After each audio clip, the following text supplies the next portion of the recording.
en prière, en petit groupe de 2 et 3 personnes. Ce serait dommage de se réunir comme ça et pas prendre les moments pour prier ensemble. Alors, on ne va pas prendre beaucoup de temps, mais si vous pouvez trouver quelqu'un d'autre, si c'est convenable, tu sais, il n'y a pas tout le monde qui veut se prier avec une autre personne, mais si ça vous convient, trouve quelqu'un d'autre pour prier. On va prendre 7 minutes, quelque chose comme ça, pour prier et demander que Dieu nous bénisse et bénisse cette Église avec le Saint-Esprit, s'il vous plaît.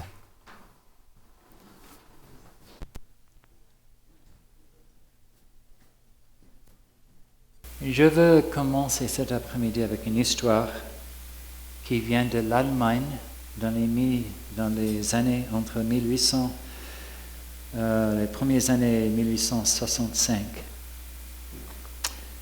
Ça dit, c'est une histoire qu'un pasteur était à côté du lit d'un laboureur qui était très malade, il allait mourir.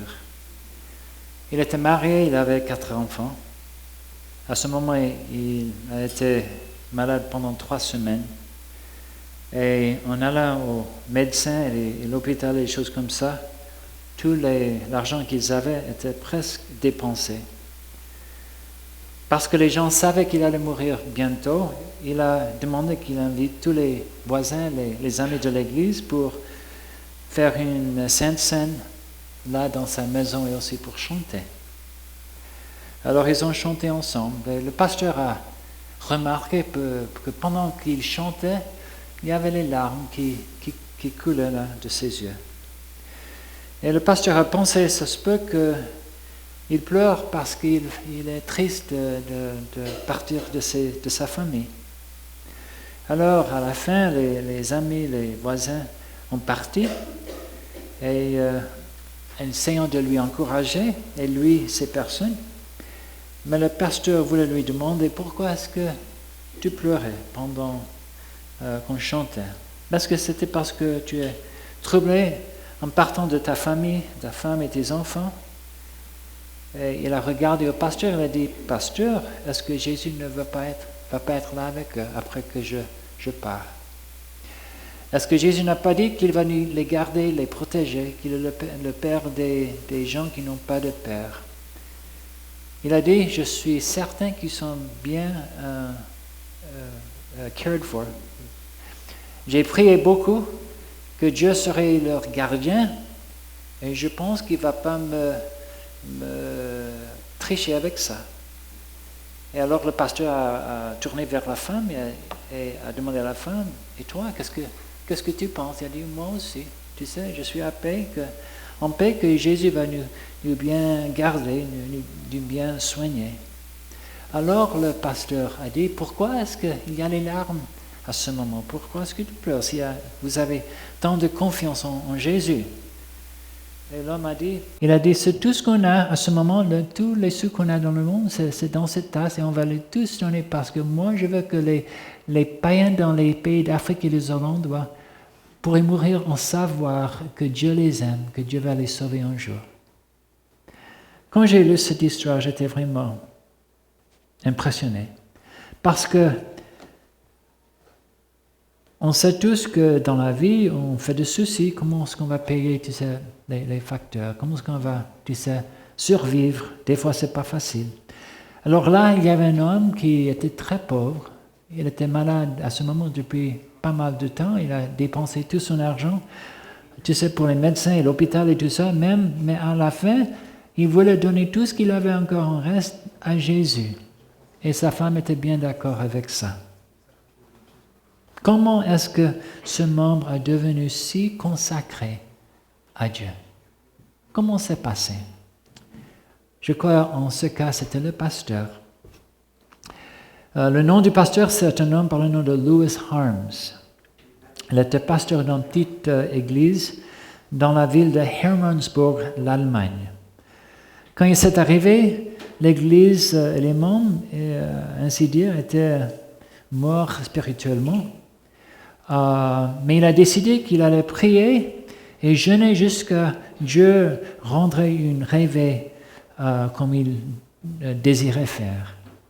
Alors il a aussi encouragé ses membres de devenir les missionnaires et pour se préparer d'envoyer les missionnaires. Après 7 années, l'Église avait un bateau, ils envoyaient les missionnaires en Afrique et ils avaient une publication avec 14 000 personnes qui le recevaient pour apprendre comment être les missionnaires. Et ça a commencé dans une église qui avait beaucoup de problèmes. C'était vraiment pas une église où il y avait le Saint-Esprit. Comme j'ai dit, il est né en 1808, près de Hanover en Allemagne. Son père était pasteur à Hermannsburg. Quand il était jeune, il était très doué à l'école, très doué en sport. Et alors, en allant à l'université, comme se fait souvent, il a décidé qu'il n'y avait vraiment pas un Dieu, que Dieu était mort. Alors il a dit, j'ai pas de temps pour ça, il n'y a pas de Dieu. Mais plus tard, en lisant l'évangile de Jean, chapitre 17, verset 3, où ça dit, c'est la vie éternelle, qu'ils connaissent toi, le vrai Dieu, et Jésus que tu as envoyé, il a été converti. Et il faut dire qu'on a besoin de lire plus la Bible. Quand on étudie la vie de beaucoup de grands chrétiens, c'est ce que j'enseigne au séminaire, je trouve qu'il y a beaucoup de personnes qui, en entendant lire la Bible à la culte, lentement, pour vraiment entendre et comprendre, c'est ça qui les a convertis. Et je crois que c'est encore vrai aujourd'hui. Pour lui, c'était en lisant Jean chapitre 17, verset 3. Et de ce moment, il a décidé qu'il allait vivre seulement pour Jésus.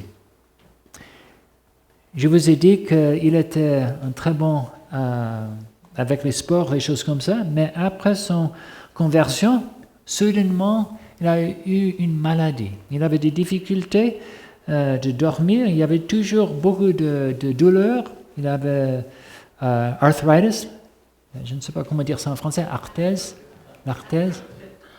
Voilà, maintenant vous savez.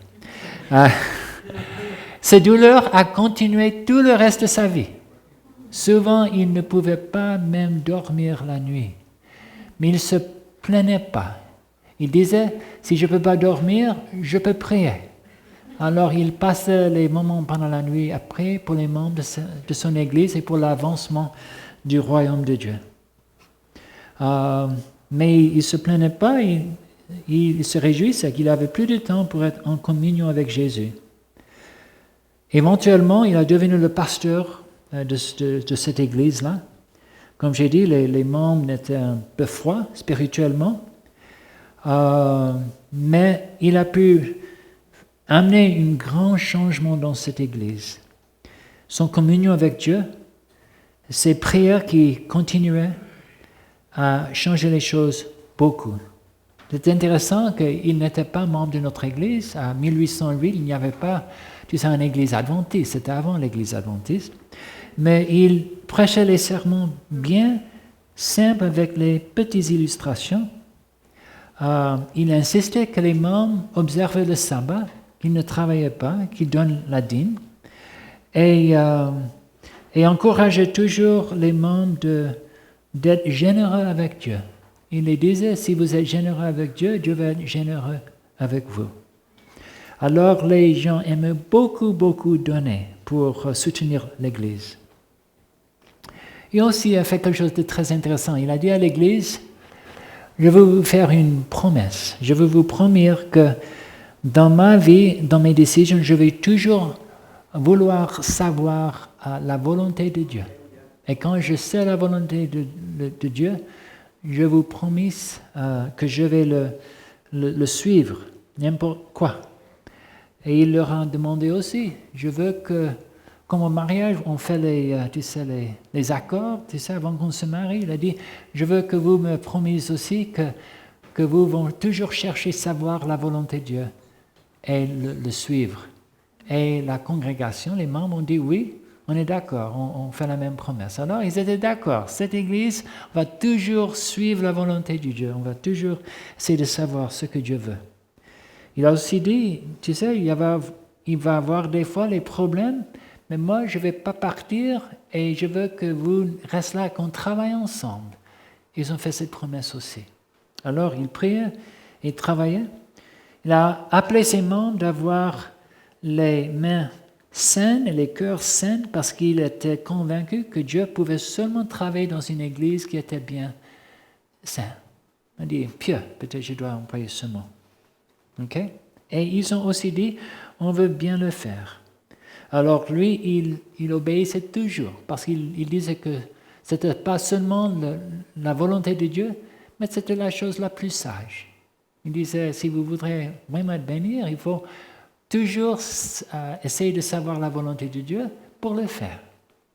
Et ce n'est pas difficile de comprendre ça. Il y a beaucoup de vous qui ont venu à l'église avec votre voiture. Combien de vous a mis de l'eau dans le réservoir? Combien? Même pas une. Pourquoi pas? Est-ce que quelqu'un t'a dit, si tu le fais, tu sais, on va te gronder, on va vous humilier en public? Non, parce que c'est sage. Hein? Vous n'avez même pas un moment d'hésitation de faire ce que le manuel des Owners, le Owner's Manual, dit. Et c'est le même avec Jésus. Ça, c'est le Owner's Manual. Ça, c'est le Owner's Manual. Et on doit suivre cet Owner's Manual aussi près qu'on fait, tu sais, qu'on fait pour nos voitures. Ce pasteur aussi croyait que pour les gens qui prient, rien n'est impossible. OK? Il aussi était convaincu que ses membres avaient été réclamés par Dieu pour servir les autres personnes. Quand nous prions pour le réveil, ce n'est pas pour avoir les émotions chaudes, tu sais, on s'est bien entendu, on aime bien se réunir ensemble, c'est magnifique, on a ce petit club spirituel, ce n'est pas ça du tout. C'est pour être consacré à Dieu, pour nous donner à les autres personnes, pour servir le Seigneur. Okay? Et si on ne veut pas servir les autres personnes, il ne faut pas être surpris si Dieu ne nous bénit pas avec le réveil. Est-ce que vous me comprenez? Dieu nous a sauvés pour servir. Alors, il a commencé avec son église et il travaillait. Il était convaincu que Dieu lui bénira, même si des fois il y avait des fautes. Et en 1849, après qu'il a devenu le pasteur, l'Esprit a été déversé sur son église. Les membres sont répondus avec un esprit de générosité et fidélité.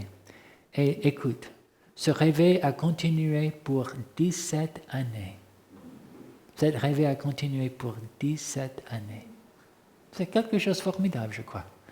Le pasteur, il priait, il voulait savoir et suivre la volonté de Dieu, et les membres faisaient la même chose, alors Dieu les a pu beaucoup, beaucoup bénir. Moi, j'aimerais bien être membre d'une église où le réveil, c'est la règle, pas l'exception. Je ne sais pas si vous disiez ça en français, on dit en anglais, the rule and not the exception. Ça, c'est quoi j'ai envie. Pendant ce temps, il était dans une petite ville, mais ils ont pu aider à sauver 10 000 personnes. C'est pas mal de toucher le cœur de 10 000 personnes. Lui, il continuait à prier, il continuait à visiter. C'était une petite village et la cloche sur l'église sonnait 3 fois et chaque fois que les gens entendaient la cloche, ils savaient tous qu'ils devaient prendre le temps de prier. OK? C'est le temps de prier. Et dans tout le village, il y avait seulement une personne qui n'était pas croyante en Dieu. Seulement une personne. Tous les autres, ils étaient complètement engagés au travail de Dieu. Alors, le pasteur les a dit, Dieu nous a sauvés pour servir et il faut que nous commençons à envoyer les missionnaires dans les autres pays. C'est intéressant que si vous lisez les écritures de Madame White, elle dit qu'il y a une relation entre nos efforts missionnaires pour les autres gens et les bénédictions de Dieu dans notre Église. Si on est généreux pour les autres, Dieu va être généreux pour nous. Tu sais, avec un ruisseau, il faut que le ruisseau continue à couler, hein? Parce que comme ça coule, ça continue à recevoir l'eau, tu sais, de plus haut. Alors, ils ont donné eux-mêmes, ils ont donné les cadeaux et il a décidé qu'il allait acheter une maison, même s'il était dans un petit village, pour commencer à entraîner les membres de devenir missionnaires. Il a dit, je n'ai même pas le premier sou pour faire ce travail, mais je suis certain que c'est la volonté de Dieu. Il a demandé, les gens lui ont demandé, combien d'étudiants est-ce que tu vas commencer avec? Il a dit, avec 3 ou 4? Non, il a dit avec 12, parce que tout l'argent appartient à Dieu et il peut bien le donner pour ça. Si c'est la volonté de Dieu, on n'a aucune raison d'avoir peur que Dieu ne va pas nous bénir avec ça. Alors, il a commencé. Il n'aimait pas envoyer les lettres, demander à les gens, s'il vous plaît, envoie l'argent. Il parlait avec ça, avec Dieu. Et Dieu lui a toujours aidé. Au cours à travers mes études, j'ai lu les histoires des gens comme George Mueller, Hudson Taylor, Jonathan Goforth, beaucoup de personnes. Et c'est intéressant que les gens qui essayaient de suivre Dieu, Dieu les donnait ce qu'ils avaient besoin, toujours. Souvent, Dieu n'était pas trop en avance. Des fois, ils devaient attendre jusqu'au dernier moment, mais Dieu les soutenait quand même. Eh bien, éventuellement, 12 personnes se sont données pour se préparer comme missionnaires. Et l'Église a décidé qu'ils allaient seulement envoyer les gens à les territoires très difficiles. Okay? Ils voulaient aller où c'était vraiment difficile. Alors, ils ont décidé d'aller à un endroit settled où il y avait un groupe de personnes en Afrique où ils n'étaient pas chrétiens et assez dangereux. Alors, ils ont préparé pour les envoyer là. Ils ont pris beaucoup de temps pour prier et demander les bénédictions de Dieu. Comme j'ai dit, ils ont acheté une maison et là, ils commençaient. Il a essayé d'acheter des billets pour le bateau pour les gens qui étaient préparés. Il a trouvé que c'était si cher, il pouvait construire son bateau. Et les gens se moquaient de lui. Ils disaient, ah, tu es pasteur, tu ne dois pas faire ça. Mais il dit, Dieu a aidé à Noé d'avoir un bateau, Dieu peut m'aider aussi. Alors, ils ont construit un bateau qu'ils ont nommé le Candace. Et tous les membres de l'Église aidaient de préparer. Et sur le premier bateau, il y avait 16 missionnaires qui ont parti sur ce bateau. Et ces 16, le bateau a disparu pour un moment et les membres sont venus au pasteur. Il dit, qu'est-ce qu'on va faire? Tu sais, le bateau a coulé. Il dit, si c'est coulé, on va recommencer, on va reconstruire, on va envoyer encore les autres missionnaires. Ils n'avaient pas peur, ils savaient que c'était la volonté de Dieu. Mais plus tard, le bateau a bien arrivé. Ils ont commencé leur travail là, en Afrique. Comme j'ai dit avant, ils ont commencé un journal et après 5 années, il y avait 14 000 personnes qui recevaient ce petit journal. Le bateau continue à faire les voyages en Afrique. Ça fait 15 voyages. 15 fois, le bateau a fait le trajet. Et sur un de ces voyages, il y avait 45 missionnaires sur le bateau qui allaient en Afrique. Alors Dieu était très sage, lui a dit, il faut construire ton bateau parce que c'était beaucoup moins cher d'avoir leur bateau comme il envoyait tant de personnes. Dieu a aussi béni les missions à la maison. Maintenant, il y avait 45 étudiants qui se faisaient entraîner. Il y avait une ferme pour les gens qui sortent de prison. Ils avaient une imprimerie. En Afrique, ils ont pu acheter 20 000 hectares en 8 places différentes. Chaque station de mission avait les maisons, les ateliers, les choses comme ça. Dieu a beaucoup béni. À la fin de son ministère, il travaillait en Afrique où ils avaient 27 stations. En Inde, il y avait 9 stations avec 24 000 membres de ces pays. Mes frères et mes sœurs, si Dieu a pu bénir un pasteur là, dans ce petit village, pourquoi est-ce qu'il ne pourrait pas vous bénir ici du même effet? il avait des difficultés. La plupart des gens, ils étaient les artisans ou les paysans, tu sais, ils n'étaient pas dans la grande ville, mais c'était les gens qui étaient disposés à leur offrir, à s'offrir, de se faire disponible à Dieu. Alors Dieu a pu les beaucoup, beaucoup bénir. Moi, je crois que ça doit être comme ça. Si c'était pour lui, à ce temps, pourquoi même le plus avec l'Église adventiste? Que pensez-vous? Oui, oui. C'est intéressant que Mme White dit que, tu sais, on s'est habitué à ne pas avoir beaucoup de bénédictions de Dieu. Mais Dieu veut nous donner beaucoup plus si on demande et si on vit d'une manière que Dieu peut nous bénir. OK? Tu sais, je pense, Paul, que Dieu veut que cette Église soit si pleine du Saint-Esprit que toutes les chaises vont être là, et tu vas voir les chaises partout et les gens qui viennent à la porte. Il faut que tu aies plusieurs églises dans cette ville. Pourquoi pas? Je ne crois pas que c'est la volonté d'avoir seulement une église ici.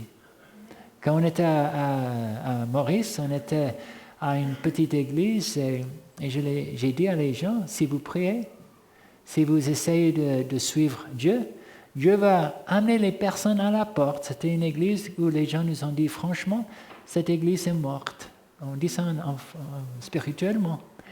Et à la fin de notre visite à Maurice, c'était 3 mois plus tard, il y a une dame qui est venue nous visiter à une conférence pour les colporteurs. Elle nous a dit, tu sais, tu nous as dit que si on faisait notre part, Dieu nous bénira. Elle dit, l'église est en vie maintenant. Il y a des gens que Dieu amène à notre église. Les choses sont complètement changées. C'était encore les mêmes membres, mais il y avait quelque chose de nouveau dans leurs attitudes, dans leurs prières, dans leurs expectations de Dieu. Et alors Dieu les bénissait. Vraiment. C'est Dieu veut nous bénir. Dieu veut nous bénir. Jésus dit que c'est par beaucoup de fruits, premièrement spirituellement, mais aussi par les gens qui sont attirés, que son Père est glorifié. Alors Dieu veut cette bénédiction, veut nous donner cette bénédiction plus qu'on veut le recevoir. De ça, je suis certain. Ça, c'est l'histoire de Lewis Harms. Alors, quand cet homme s'est mouru, il est mort, son dernier chose, c'est de prendre ses petits sous et donner au pasteur. Il dit, c'est tout le reste. Mais je veux donner quelque chose que les païens peuvent mourir en savoir qu'il y a un Dieu qui les aime. Ça, c'est ce que Dieu veut faire. Eh bien, comment ça va aujourd'hui? Regardez à 1 Samuel. 1 Samuel, chapitre 5, 1 Samuel, chapitre 15. Il ne va pas prendre beaucoup de temps à regarder à ça. Mais Samuel a dit à Saül, verset 1, « C'est moi que l'Éternel a envoyé pour trouver un roi sur son peuple, sur Israël. Écoute donc ce que dit l'Éternel. » Samuel est venu avec un message. « Ainsi par l'Éternel des armées, je me souviens de ce que Amalek fit à Israël lorsqu'il ferma le chemin à sa sortie d'Égypte. Va maintenant, frappe Amalek et dévorer par interdit tous ceux qui lui appartiennent. Tu ne l'épargneras point et tu feras mourir hommes et femmes, enfants et nourrissons, bœufs et brebis, chameaux et ânes, etc. » Il a été donné des instructions bien claires. Il n'y avait pas de problème de comprendre.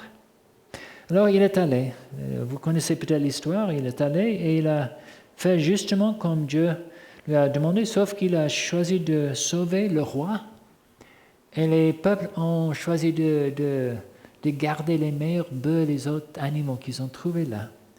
Alors enfin, Dieu parle à Samuel en verset 10, adresse la parole à Samuel, il dit « Je me repens d'avoir établi Saül pour roi, car il se détourne de moi, il n'observe point mes paroles. » Samuel fut irrité, il cria à l'Éternel toute la nuit. Saül n'obéissait pas. Alors il se leva le bon matin, verset 12, pour aller au-devant de Saül. Et on vint lui dire, Saül est allé à Carmel et voici, il est érigé un monument. Puis il s'en est retourné et passant plus loin, il est descendu à Gilgal. Samuel se rendit auprès de Saül, et Saül lui dit, « Sois béni de l'Éternel, j'ai observé la parole de l'Éternel. » Samuel dit, « Qu'est-ce que donc que ce bêlement de brebis qui parvient à mes oreilles et ce mugissement de bœufs qui j'entends ?» Saül répond, « Ils les ont amenés de chez les Amalécites parce que le peuple a épargné les meilleures brebis et les meilleurs bœufs afin de les sacrifier à l'Éternel ton Dieu. Et le reste, nous l'avons dévoré par interdit. » Il a dit, « Béni soit l'Éternel. » Il disait, tu sais, les gens ont fait ce qu'on les a dit faire. Mais qu'est-ce que Samuel a dit? Verset 16.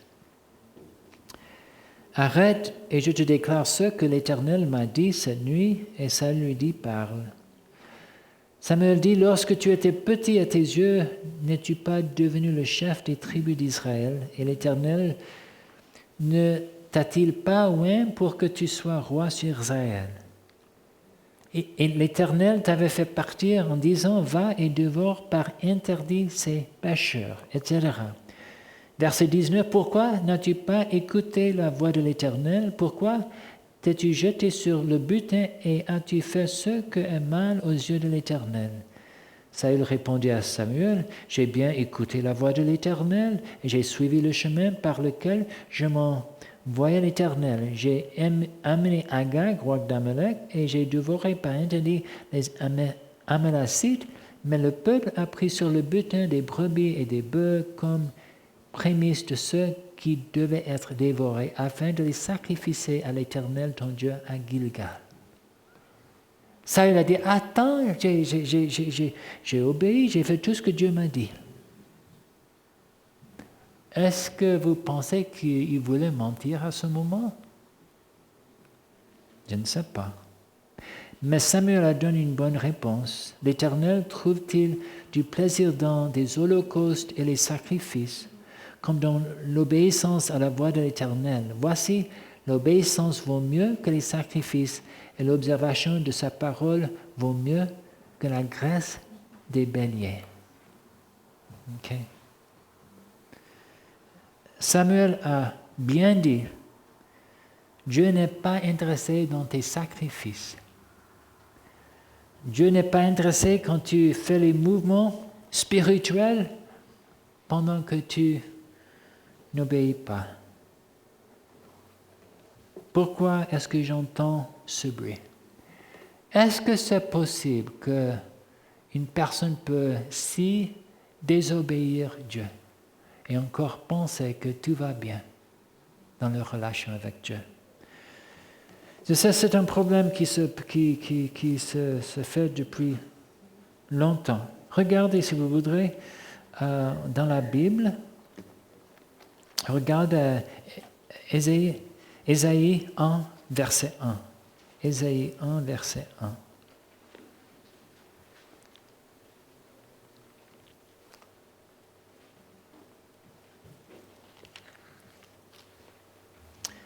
Prophétie d'Ésaïe, fils d'Amos, sur Juda et Jérusalem, au temps d'Osias, de Jotham, d'Akaz, d'Ézéchias, roi de Juda.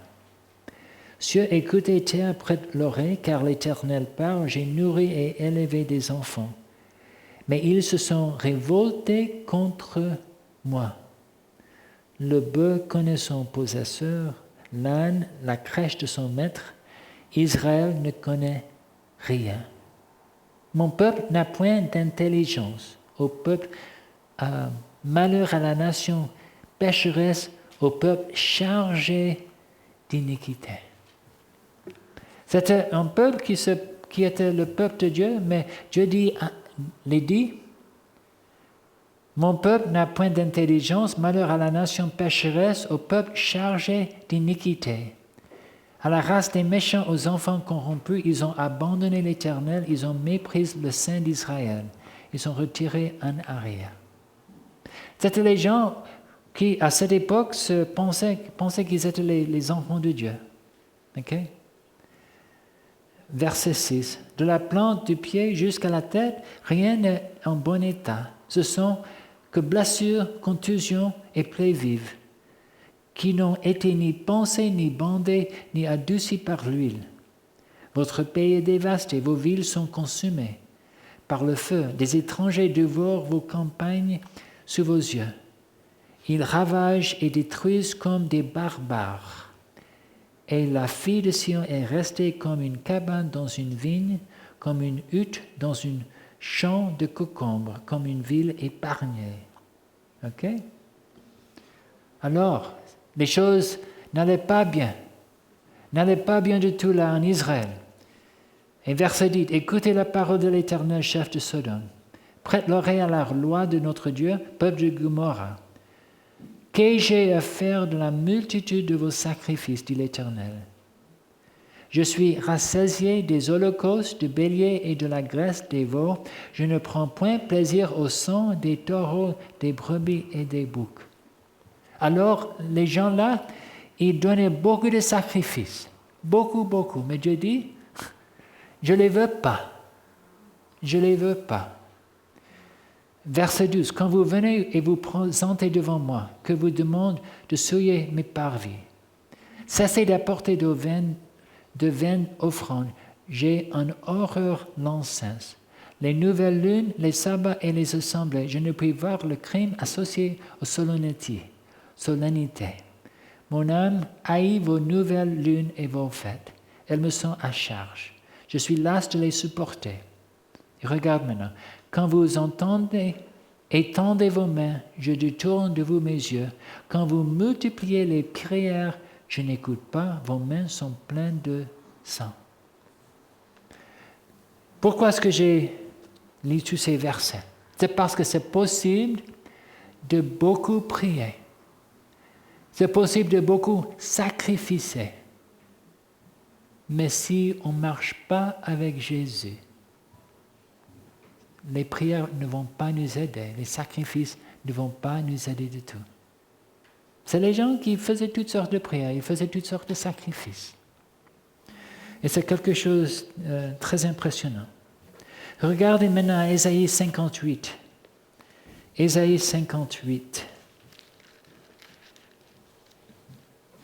On va regarder verset 2, verset 1 et 2. Crie à pleine gossier, ne te retiens pas. Élève ta voix comme une trompette et annonce à mon peuple ses iniquités, à la maison de Jacob ses péchés. Tous les jours, ils me cherchent, ils veulent connaître mes voies, comme une nation qui aurait pratiqué la justice et n'aurait pas abandonné la loi de son Dieu. Ils me demandent des arrêts de justice, ils désirent l'approche de Dieu. Alors, c'était les gens qui pensaient qu'ils étaient vraiment avec Dieu, qu'ils avaient le plaisir de marcher avec Dieu. Verset 3. Que nous sert de jeûner si tu ne le vois pas, de mortifier notre âme si tu n'y as point égard. Alors, ils se jeûnaient même, ils faisaient toutes sortes de choses pour recevoir la bénédiction de Dieu. Et ils demandaient à Dieu, pourquoi est-ce qu'on fait toutes ces choses, mais tu ne le vois pas, tu ne réponds pas. Est-ce qu'on prie beaucoup aujourd'hui? Oui, on prie beaucoup. Est-ce que c'est possible, mes frères et mes sœurs? Peut-être on a un petit peu le même problème que ces gens-là. Quand je partage ces choses, c'est toujours premièrement pour moi. Le chapitre 58 d'Isaïe parle beaucoup de choses. Ça parle de l'oppression des gens autour de nous. Ça parle du fait qu'on ne garde pas le sabbat comme on doit. Beaucoup de choses. Dieu donne la réponse enfin à leur requête en Isaïe 59. Non, Isaïe 59, versets 1 et 2. Non, la main de l'Éternel n'est pas trop courte pour sauver, ni son oreille trop dure pour entendre, mais ce sont vos crimes qui mettent une séparation entre vous et votre Dieu. Ce sont vos péchés qui vous cachent sa face et l'empêchent de vous quitter, car vos mains sont souillées de sang. Dieu a dit, ce n'est pas que je ne peux pas vous aider, ce n'est pas que je ne vous entends pas, mais il y a quelque chose dans votre vie qui empêche mes bénédictions. Et ça, c'est pourquoi je crois que quand Louis Harms, le pasteur là en Allemagne, il a dit à les membres, moi, je fais la décision que je vais toujours essayer de savoir la volonté de Dieu et le suivre, et je te demande de faire la même chose, que ça a pris cette Église et s'est mis dans une relation avec Dieu où Dieu pouvait les beaucoup, beaucoup bénir. C'est intéressant si on regarde, par exemple, les Moraviens, ils ont fait une décision un petit peu comme ça aussi. Ils ont fait la décision qu'on va tous essayer d'être pieux dans notre relation avec Dieu. Et en 1717, Dieu a déversé le Saint-Esprit sur les Moraviens d'une manière formidable. Je vais parler plus de ça un petit peu plus tard, mais c'est toujours le même chemin pour avoir les bénédictions de Dieu. La sœur, ce matin, partageait les choses dans l'école de sabbat. Mais j'aurais bien aimé, il ne faut pas être offensé, mais si on aurait lu 2 Chronique 36, 14 et 15. Regarde ce verset-là. 2 Chroniques.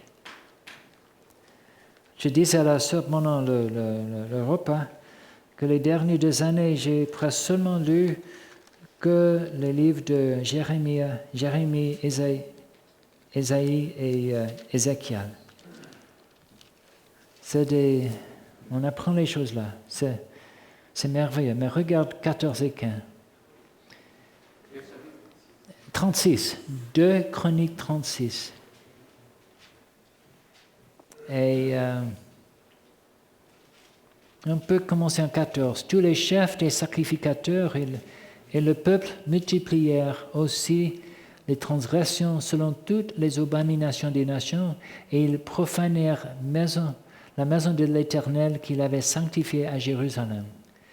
L'Éternel, le Dieu de leur père, donna de bonheur à ses envoyés la mission de les avertir, car il voulait épargner son peuple et sa propre demeure. Alors, Dieu a envoyé les messagers pour les dire, attends, il ne faut pas continuer à aller dans cette direction. Mais regarde qu'est-ce qui s'est passé. Mais ils se moquèrent des envoyés de Dieu. Ils méprisèrent ses paroles et ils se râlèrent de ses prophètes jusqu'à ce que la colère de l'Éternel contre son peuple devint sans remède. Pensez ça. Ils se moquèrent des envoyés de Dieu. Ils méprisaient les paroles de Dieu et ils se râlèrent de ses prophètes. Ce que Dieu essayait de faire pour les aider, ils disaient, on ne veut pas. On ne veut pas. Et une des histoires les plus tristes, après le dernier roi d'Israël, de Juda, il y avait beaucoup de promesses. Les gens ont dit, tu sais, à Jérémie, on veut savoir la volonté de Dieu. Tu sais, Babylone les a déjà amené beaucoup de gens Nabuchodonosor a déjà amené beaucoup de gens à Babylone. Et avec le reste qui était là, le premier gouverneur a été assassiné, le deuxième, il y avait les gens là qui sont approchés à Jérémie, on s'est dit, que dit l'Éternel à ce moment?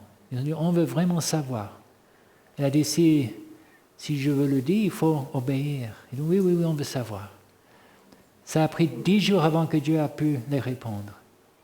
Mais quand il a donné la réponse, il faut que vous allez à Babylone, il ne faut pas vous mettre contre Babylone. Comment est-ce que les gens ont répondu? Pas la sœur, j'ai parlé avec elle. Est-ce que quelqu'un sait comment ils ont répondu à Jérémie? Ils ont dit, ça ne peut pas être Dieu qui dit ça. C'est un mensonge. Alors ils ont pris Jérémie, ils sont allés en Égypte. Et je crois souvent, si on n'entend pas ce qu'on va entendre, on dit, ça ne peut pas être Dieu. Et on va quelque part d'autre.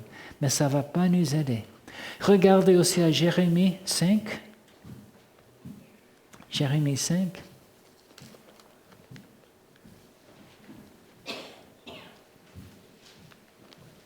« 30 et 31.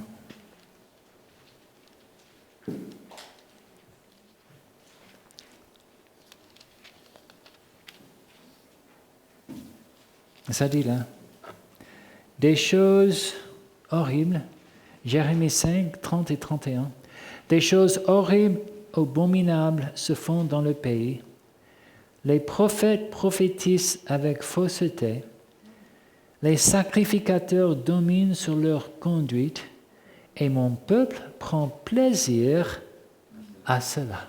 Aïe, aïe, aïe, aïe, aïe. Alors, tout le monde fait ce qu'il veut, mais les membres disent on aime bien parce que si tout le monde fait ce qu'il veut, on peut faire ce qu'on veut aussi. Mais ça demande les questions là à la fin. Que ferez-vous à la fin? Il y a toujours un fin, tu sais. Il y a un moment où on doit subir les conséquences de nos décisions. Dieu nous a envoyé ce livre. C'est le livre le plus précieux de tout le monde. Les gens ont essayé de le détruire, de le mépriser, mais ils n'ont pas réussi. Il n'y a pas un livre, tu sais, qui est plus sûr que ce livre-là. Et je dirais au moins, dans cette partie du monde, il n'y a plus de ces livres dans les maisons de tous les autres livres, peut-être. Tout le monde a beaucoup de livres, de Bible. Mais est-ce qu'il le suit? Pas du tout. Mais pas du tout. La plupart des gens, si c'est dans la ville, autour, ils s'en fichent de la Bible. Et c'est vraiment triste. On peut facilement parler des autres personnes. Mais comment les choses passent avec nous? Comment ça va avec nous? Est-ce que vous pourrez vraiment me dire, quand on lit ce livre, on cherche la volonté de Dieu pour l'accomplir, pour le suivre? Je sais ça souvent, mais c'est vraiment la base de le réveil. J'ai peur parce que dans notre Église, on prie pour le réveil. Mais Sir White a donné une autre je ne sais pas comment dire ça, une formule pour le réveil. Et peut-être on peut le mettre sur l'écran derrière moi. Je vais vous le donner.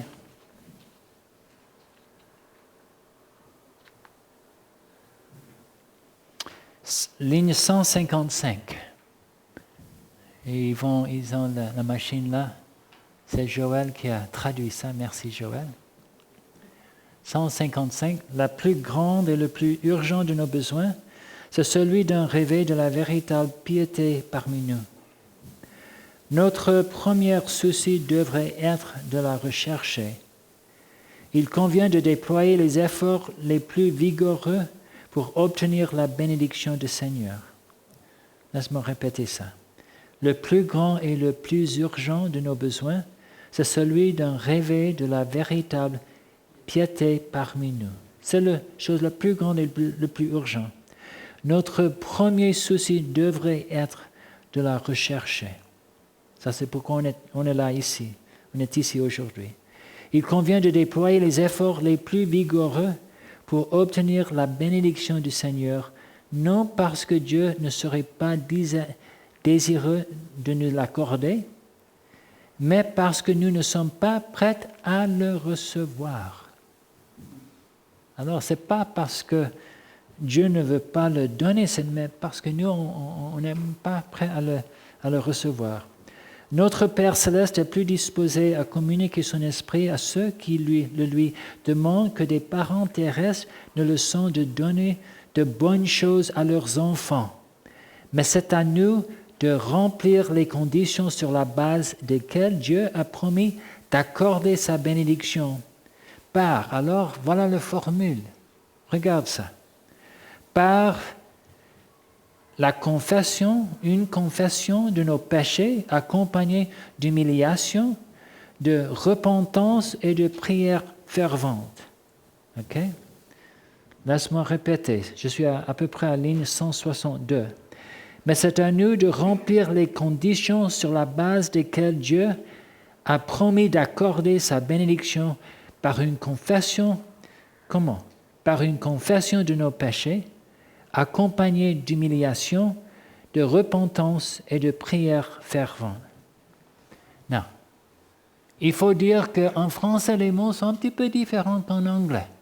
En anglais, ça dit, c'est à nous à remplir les conditions sur la base desquelles Dieu a promis d'accorder sa bénédiction par une confession de péché, comma, je sais pas comment, ouais, virgule, ok, par une confession, l'humiliation, repentance et la prière fervente.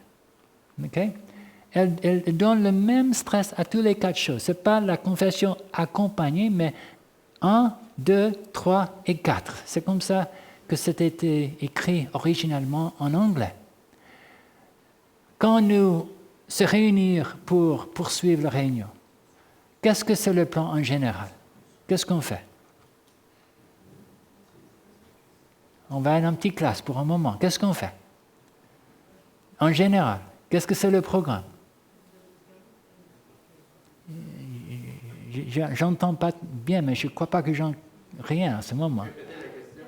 OK, je vais répéter. Quand on se réunit pour poursuivre un réveil, qu'est-ce qu'on fait la plupart des réunions?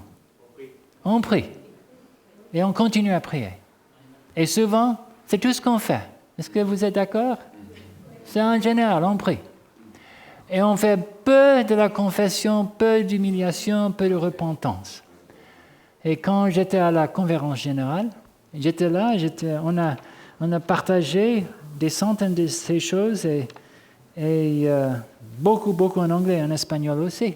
Et j'ai pu parler avec Jerry Page, qui est le secrétaire, ministerial secretary, pour la conférence générale. Et je lui ai dit, j'ai peur parce qu'un réveil qu'on cherche avec la prière seulement ne va pas marcher. Et j'ai dit, tu sais, Ellen White donne 4 choses. Elle dit, c'est vrai. On a su qu'on doit ajouter la confession, l'humiliation et la repentance. Et ils m'ont dit que dans la revue, Ted Wilson a dit, maintenant on va poursuivre la confession, l'humiliation et la repentance. Et c'est vrai. C'est ça que Ellen White a dit. C'est nécessaire. Alors je vous demande, est-ce que vous voudrez vraiment expérimenter dans cette église le réveil? Ça, c'est la formule, là. Mais sans le mot accompagner, tu sais? C'est la confession, l'humiliation, la repentance et la prière fervente. Je veux parler un petit peu de ça, mais je veux prendre encore quelques minutes, après on va terminer. Si on regarde au réveil, la sœur parle des réveils dans la Bible. Il y a plusieurs. Regardez, si vous voudrez, à 2 Chronique 14. 2 Chronique 14. C'est le réveil de Asa. A-S-A. 2 Chronique 14.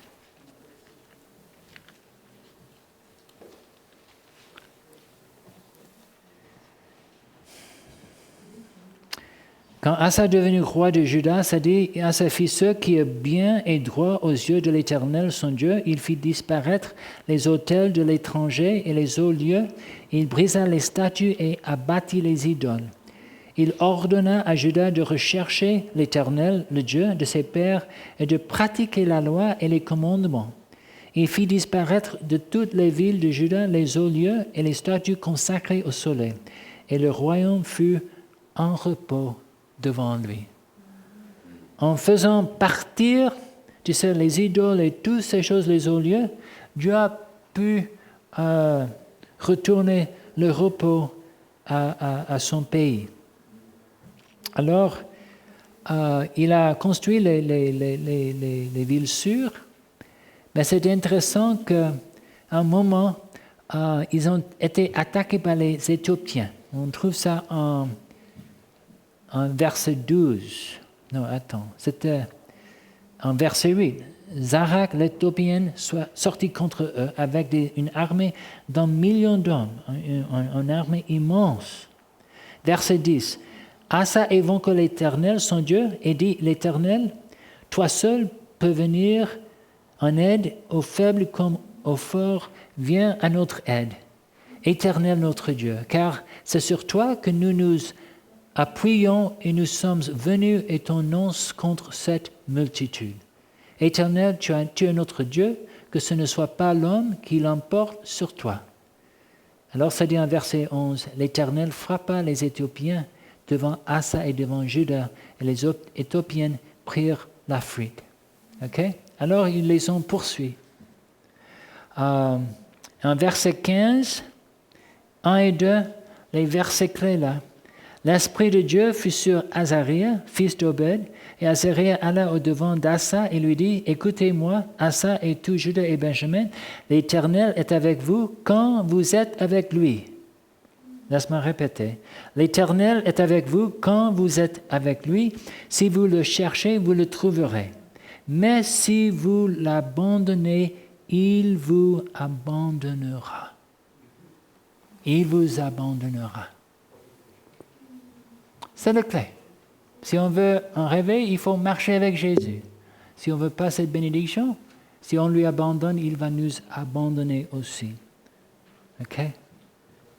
Si vous regardez les réveils de Joas, de Ézéchiel, de Hoséas, souvent, ils retournaient à la Bible, les Écritures, et ils enlevaient toutes les choses qui ne marchaient pas. Et Dieu a pu les bénir. Avec l'Église qui était là juste après que Jésus est allé au ciel, qu'est-ce qu'il faisait pendant 10 jours? Il priait. Il priait. Pourquoi est-ce que ça les a pris 10 jours?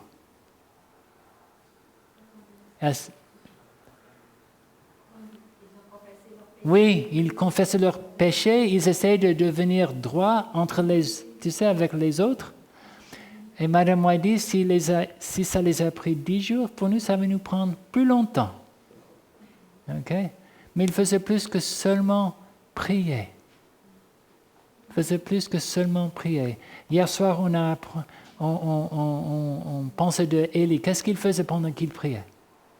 Je vous ai dit, j'ai lu de Madame White, il cherchait son cœur pour voir s'il y avait quelque chose qui était entre lui et le Sauveur. Mes frères et mes sœurs, on a besoin de ce Saint-Esprit. On a besoin de ce Saint-Esprit. Mais, si on veut l'avoir, il faut que chaque personne, chez soi, demande à Dieu, montre-moi, Père, où je suis hors de ta volonté. On ne veut pas faire qu'on appelle en anglais un witch hunt. C'est quelque chose pour chaque famille à dire.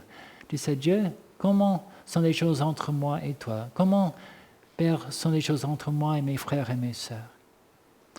Et je veux vous proposer que si vous demandez à Dieu de vous diriger, Dieu va vous montrer les choses. Et Dieu va pouvoir vous beaucoup, beaucoup bénir parce que vous faisiez ces choses. OK? Je crois que peut-être on est allé suffisamment pour le moment. Je ne sais pas. Combien de temps est-ce que je peux te prendre? C'est à moi? OK. Laisse-moi vous donner encore quelques citations. Ligne 49, s'il vous plaît. 49. C'est pour les gens qui... Merci. Aujourd'hui, rares sont les personnes qui servent Dieu de tout leur cœur. La plupart de ceux qui constituent nos assemblées sont spirituellement morts dans leurs offenses et dans leurs péchés. Ils vont et viennent comme la porte sur les gonds. OK? Regardez la ligne 71. J'ai attendu avec impatience, espérant que Dieu déverse son esprit sur quelques-uns et les utilise comme instruments de justice pour réveiller l'Église et y mettre de l'ordre. J'ai presque désespéré en voyant combien les disciples de Dieu, année après année, s'écartent de plus en plus de cette simplicité que, selon ce qui m'a été montré, aurait dû caractériser leur vie. OK?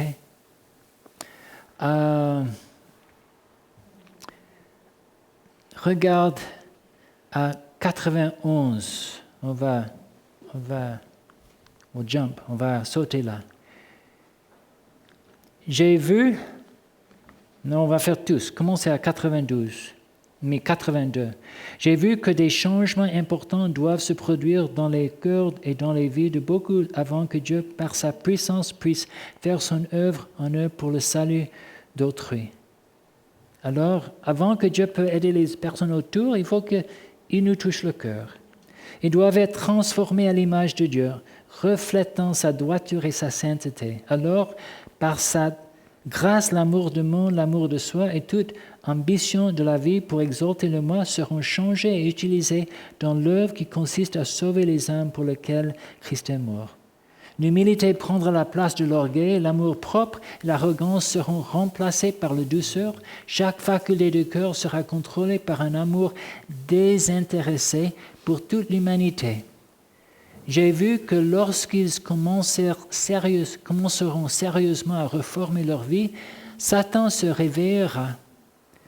Il sait que si ces personnes sont consacrées à Dieu, elles révéleront la force de ses promesses et atteindront une puissance œuvrant avec eux que l'adversaire ne sera pas en mesure de nier et à laquelle il ne sera résisté.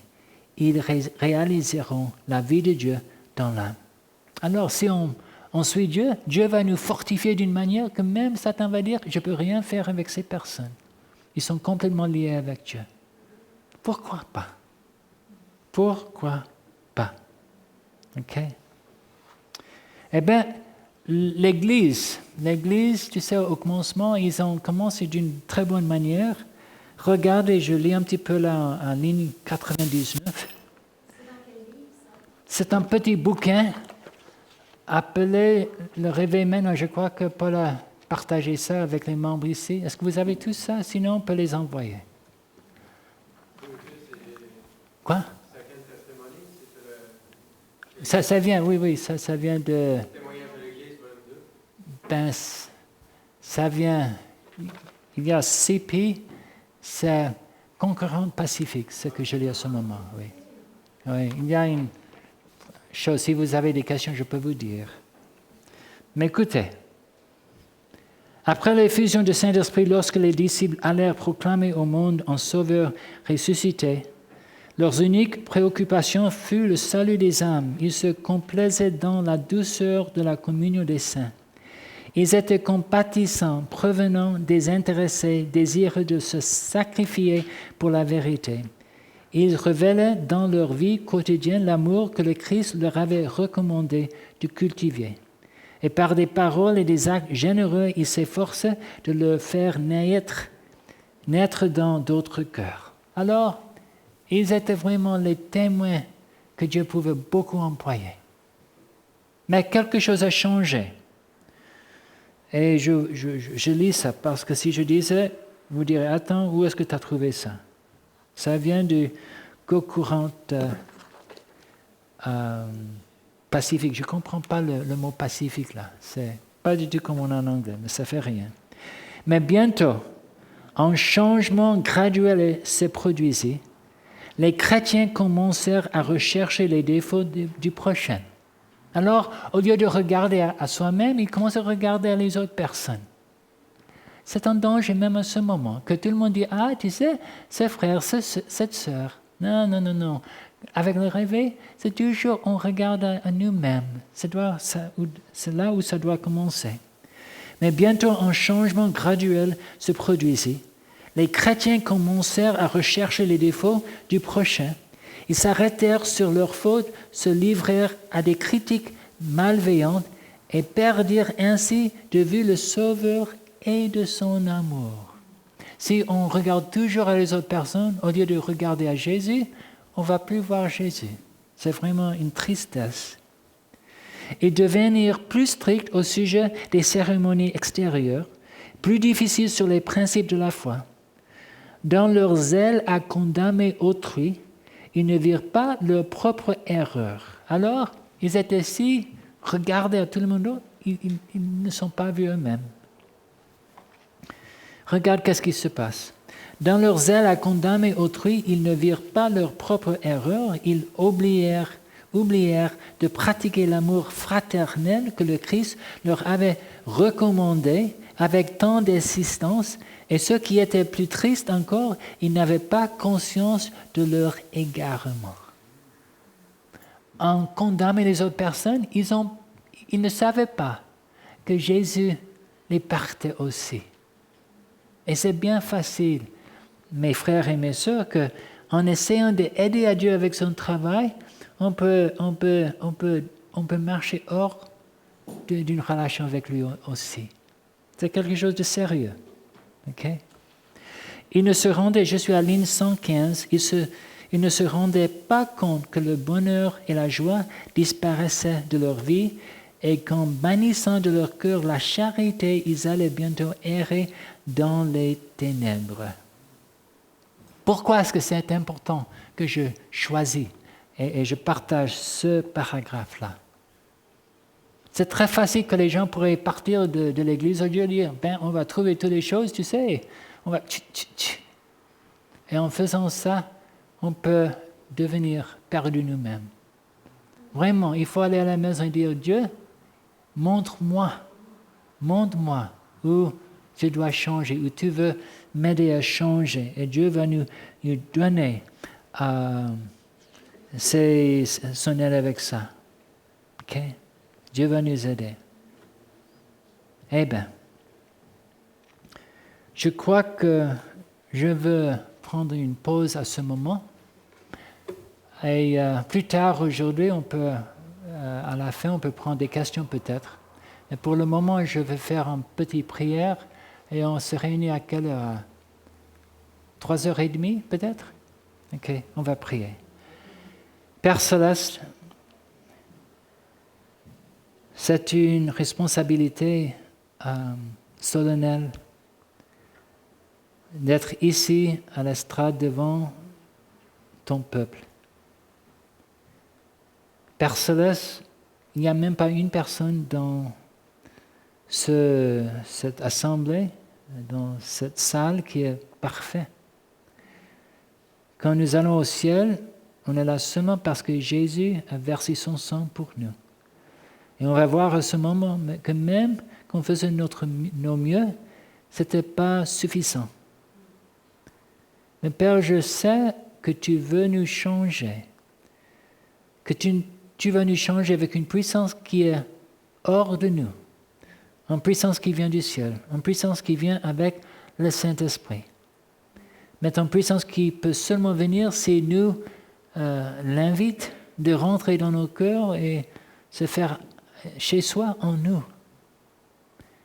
Et Père, je sais que des fois, quand le Saint-Esprit vient, ils disent, tu sais, je ne peux pas aller à cet endroit, je ne peux pas regarder ça, je ne peux pas écouter à cette chose parce que je ne peux pas. Et on doit faire les décisions à ce moment. Est-ce qu'on veut le Saint-Esprit ou est-ce qu'on veut continuer avec ce qu'on veut sans le Saint-Esprit? Père Céleste, aide-moi, aide Rose, aide mes frères et mes sœurs ici. On veut tous être au ciel et on veut être partie d'une église vraiment réveillée avec les bénédictions de Dieu, ici à Saint-Georges. Alors merci pour ces moments qu'on passe ensemble. Aide-nous à comprendre ce que j'essaie de partager d'une manière qui peut nous bénir et bénir les autres aussi. Je demande ces choses au nom de Jésus. Merci Seigneur. Amen.